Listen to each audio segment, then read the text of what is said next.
Gold, trusted gold buyers. మీరు తాకట్టు పెట్టిన బంగారాన్ని విడిపించి ఈ రోజు ఉన్న మార్కెట్ ధరకు కొనబడను. యాక్చువల్‌గా మీరు ఇందాక మాట్లాడుతూ 'మొగరాజు' టాపిక్ హ్మ్. తీసుకొచ్చారు. హ్మ్. నాకు ఒక ప్రశ్న ఉంది. మెగాస్టార్ చిరంజీవి గారు హ్మ్. ఆయన పైన హ్మ్. రాళ్ళు విసిరేవాళ్ళుంటారు. హ్మ్. బండలు వేసేవాళ్ళు ఉన్నారు. హ్మ్. అంటే ఆయనకి కొన్ని కోట్ల మంది ఫ్యాన్స్ హ్మ్. ఉన్నారు. అది వేరే హ్మ్. విషయం. హ్మ్. బట్ కావాలని చిరంజీవి గారి మీద హ్మ్. ఆ స్టోన్స్ వేసేవాళ్ళు చాలా మందున్నారు. హ్మ్. తన పైన పెద్ద పెద్ద కొండలు పడ్డా చెలించకుండా చిరునవ్వుతో అలాగే స్థిరంగా ఉండే చిరంజీవి గారు హ్మ్. ఒకరోజు హ్మ్. 'రఘు కుంచే' కోసం హ్మ్. శబ్దాలయ స్టూడియోలో హ్మ్. విశ్వరూపం చూపిచ్చి, హ్మ్. శబ్దాలయ స్టూడియో మొత్తం పగిలిపోయేలాగా అరిచి, అంటే చిరంజీవి గారి ఉగ్రరూపం ఆ రోజు చూడాలి అని ఒక టాక్ అనమాట. మీకోసం అంత కోపడ్డారు చిరంజీవి గారు. అసలు ఆ సందర్భం ఏంది? ఏం జరిగింది? ఏం లేదండి. అది బేసిక్ ఏంటంటే ఆయన ఇప్పుడు అది చెప్పుకోవాల్సిన ఇదేం కాదు కానీ ఆహ్, ఈ 'బాచి' సాంగ్ నేను తీసుకెళ్ళి ఆయనకి వినిపించాను ఆ రోజు. వినిపిస్తే ఆయన సాంగ్ విని "చాలా బాగుంది రఘు" అని చెప్పి చాలా మెచ్చుకున్నారాయన. అప్పటికేంటంటే నేను యాంకర్‌గా ఉన్నాను కదా! యాంకర్‌గా ఉన్నప్పుడు మన 'ఏడిది శ్రీరామ్' ద్వారా సార్ పరిచయం అయ్యారు. రెగ్యులర్‌గా షూటింగ్స్ దగ్గరికెళ్తా ఉండేవాళ్ళం, కూర్చునేవాళ్ళం. ఎప్పుడెళ్ళినా ఆయనేంటంటే ఇప్పటికి ఆయన తెలుసో తెలీదో మీకు క్యారవాన్స్‌లోకి వెళ్ళరు ఆయన ఎక్కువ. హ్మ్. హ్మ్. జస్ట్ డ్రెస్ చేంజ్ చేసుకోవడానికి వెళ్తారు తప్పితే, బయటే ఆయనకొక సెటప్ చేస్తారు సరదాగా చిన్న ఇలాగ చిన్న కట్టి తెరలాగా అందులో చైర్ పెట్టి కూలర్ పెట్టేసారు అప్పట్లో. పెడితే ఆయన సరదాగా ఎవరొచ్చినా కూర్చొని మాట్లాడడం, ఆళ్ళకి లంచ్ టైమ్ వస్తే భోంచేసి భోజనం పెట్టి పంపించడం. హ్మ్. చాలా బాగా చూసుకుంటారు. ఆయనకి సరదా అనమాటండి. అలా నలుగురు చుట్టూ కూర్చొని నలుగురితో కబుర్లు చెప్పడం అలా అదొకది. అప్పుడు మేము రెగ్యులర్‌గా ఎళ్లి కూర్చునేవాళ్ళం అక్కడే. ఎప్పుడు ఆయనతో. బాగేంటంటే ఒక మెగాస్టారు ఆయన ఏంటి ఒక పీక్స్‌లో ఉన్నారాయన. ఆ కూర్చోవడం అనేదే మనకొక ఒక అంతే ఒక కదా! మోటివేషను అసలు అంటే లైఫ్‌కి ఒక ఒక గ్రేటెస్ట్ ఇదొస్తదండి ఆ ఫీలింగ్. ఆ మనిషి ఆయనతో మాట్లాడుతుంటే గూడా.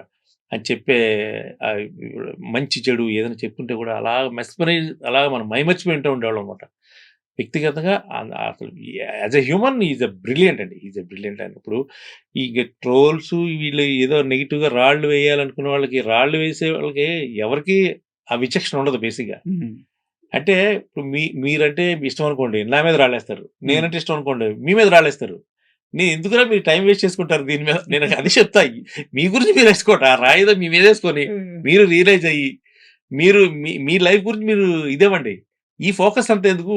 హ్మ్. అభిమానం అనేది అభిమానం వరకే ఉండాలండి. పర్సనల్‌గా ఎందుకు తీసుకోవడం ఎవరైనా గాని. అవును.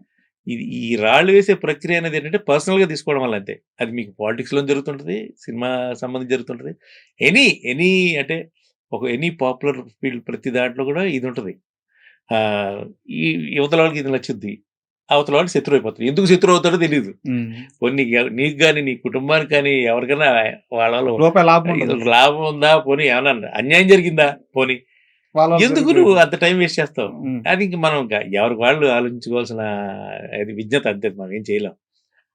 అలాంటప్పుడు ఆ రోజు కలిసినప్పుడు పిలిచి ఆయన నాకు ఆహ్, చాలా బాగుందని చెప్పి వెళ్ళిపోయారండి. 1 వీక్ తర్వాత నాకు ఫోనొచ్చింది. మా హ్మ్. చిరంజీవి గారు ఆయన పర్సనల్ మోహన్ గారి నుంచి.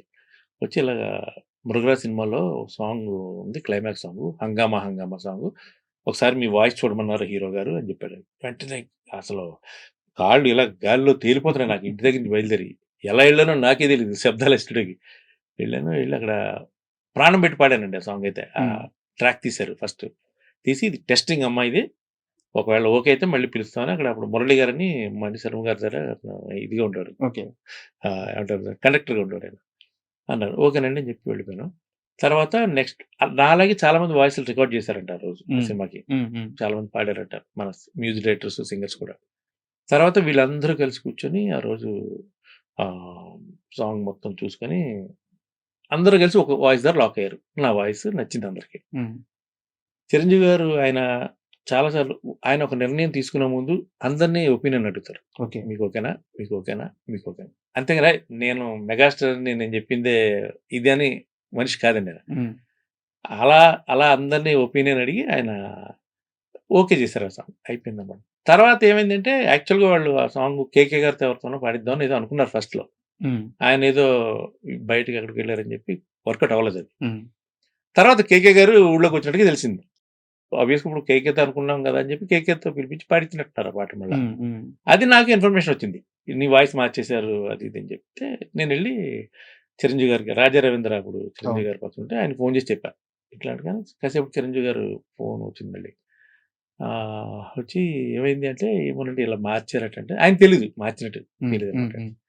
దాంతో ఎక్కడో ఉండి శబ్దాలయ దగ్గర ఉన్నాను. వచ్చారనమాట. వచ్చి ఆ రోజు బా సీరియస్ అయ్యారు. ఎందుకు మార్చారు? మార్చాల్సిన అవసరం ఉంది. నాకు చెప్పాలి కదా ఒక మాట హ్మ్. మార్చే ముందు. ఏమైంది ఇప్పుడు పాటల్లో పాట గొప్ప పాట, పాట దమ్మున్న పాట. ఇప్పుడు వాయిస్ మార్చడం వల్ల నా సినిమాకేమన్నా అది ఇంకొక 50 రోజులు కలెక్షన్స్ ఎక్స్‌ట్రా వస్తాయా? ఇట్లా హ్మ్. కొంచెం ఆయన బా సీరియస్ అయ్యారు ఆ రోజు. అయ్యారు. ఎళ్ళిపోయారండి. ఎళ్ళిపోయారు అక్కడి నుంచి వెళ్ళిన తర్వాత మళ్ళా మార్చి నా వాయిసే పెట్టారు. సో, అంటే ఇవి సినిమా ఇండస్ట్రీలో చాలా కామన్ ఇవి అన్నీ గూడా. ఎందుకంటే సమ్‌టైమ్స్ ఇప్పుడు ఒకళ్ళందరికి నచ్చాలని రూల్ ఉండదు బేసిక్‌గా. సో ఎవరో ఒకళ్ళకి నచ్చకపోవచ్చు. ఇప్పుడు డైరెక్టర్‌కో, లేకపోతే మ్యూజిక్ డైరెక్టర్‌కో, లేకపోతే ప్రొడ్యూసర్‌కో ఎవరో ఒకళ్ళకి నచ్చకపోవచ్చు. హ్మ్. అది ఇప్పుడు ఎందుకంటే అప్పటికే ఆ సినిమాలో శంకర్ మహాదేవన్ గారు ఒక పాట, ఉదిత్ నారాయణ గారు ఒక పాట, సుఖవీంద్ర సింగ్ గారు ఒక పాట, తర్వాత ఇంకొక బాంబే సింగర్. అందరూ కంప్లీట్ బాంబే ఆల్బమ్ అది చెప్పాలంటే. అంతా బాంబే సింగర్స్ పాడిన ఆల్బమ్ అది. అంతమంది పెద్ద సింగర్‌ల కింద 'రఘు గుంజి' అని ఎవరో కొత్తోడి పేరనేది కొంచెం నాన్ సింక్ లాగానే ఉంటది. అంటే ఆ దృష్టిలో ఆ పర్సెప్షన్ ఆ దృష్టిలో ఆ టైంలో. మార్కెట్ ఆ! 'మెగాస్టార్' సినిమాకి 'మెగాస్టార్‌కి' వాయిస్ ఏంటి అనే ఒక క్వెషన్ వస్తదక్కడ. So, 'KK' is from Mumbai. 'KK' పేరొచ్చేస్తే మీకు షీట్ బ్యాలెన్స్ అయిపోతుంది. హ్మ్. 'కేకే', 'సుఖేంద్ర సింగ్', 'శంకర్ మహాదేవన్', 'ఉదిత్ నారాయణ్', 'హరిహరన్'. సో, ఇంతమంది పేర్ల మధ్యలో 'రఘు గుంజి' అనే పేరు ఒకటొచ్చింది మధ్యలో. స్కిల్ పెంచుకున్న రఘు కొంచె భజన పెంచుకోలేకపోయాడు. అంటే మనుషుల్ని ఆ మేనిఫెస్టేషన్ చేయడం. మనుషులతో ఆహ్, వాళ్ళతో కలిసిపోవడం మీన్స్ ఏందంటే, వాళ్ళ పక్కన చేరి భజన చేస్తా వాళ్ళని తన వైపు తిప్పుకోవడం. ఇక్కడెక్కడో వీక్‌గా ఉన్నాడు. అందువల్ల ఎక్కడికి పోయినా రఘు కొంచెకి ఒకసారి ఛాన్స్ వస్తది. సక్సెస్ అయినా మళ్ళీ రాదు.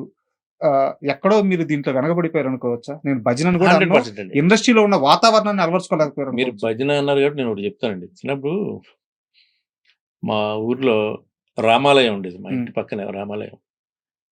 దొడ్డి వీరన్న తాత అని ఒకాయన ఉండేవారు. పెద్దాయన లేరిప్పుడు. ఆయన ఆ రామాలయంలో సేవ చేసేవారాయన. పొద్దున్నే రావడం గుడికి. అంటే పూజారి గాదు. ఆ రామాలయం చూసుకునేవాడాయన. పెద్దాయననమాట. ప్రతిరోజు సాయంత్రం అక్కడ భజన కార్యక్రమం ఉండేది. నేను పాటలు పాడుతూ ఉండేవాడిని గదా! రోజున "ఒరేయ్! రోజొచ్చి ఇక్కడ కాసేపు భజన చేయరా" అనేవాడు నన్ను. అంటే అబ్బా! నేనేం నేను చేయలేను. నాకు కొట్టడం రాదు, చిడతలు కొట్టడం రాదు అవి. అంటే అలా కాదురా! భజన చేయడం అలవాటు చేసుకుంటే దేవుడి నుంచి నీకు దేవుడు నిన్ను బా చూసుకుంటాడు. ఫ్యూచర్‌లో నువ్వు ఎవడికైనా భజన చేయడం కూడా ఉపయోగపడతారా ఈ భజన అనేవాడు. అయితే ఆ రోజు నేర్చుకొని ఉండాల్సింది మీరు. ఆ రోజు ఆ భజన చేయడం ఎందుకు నేర్చుకోలేదని ఇప్పటికి బాధపడుతూ ఉంటాను నేను. అంటే ఒకటండి ఇప్పుడు మనమేదో నన్ను నేను నమ్ముకొని ఇండస్ట్రీకొచ్చాను. ఓకే. నాకు ఫైన్. నాకు అవకాశం ఇచ్చినవాడు నాకు దేవుడితో సమానం. నేను చూసారు కదా! ఎవరిని ఎప్పుడు ఇగ్నోర్ చేయను. నాకు ఒక లైఫ్‌లో చిన్న హెల్ప్ చేసినా నేను గుర్తుపెట్టుకొని మళ్ళీ దానికి నేను రిటర్న్ చేసేస్తాను. ఎప్పుడైనా సరే చేస్తా. ఏదో టైంలో ఎప్పుడైనా అంటే నాకు అవకాశం కుదిరినప్పుడు.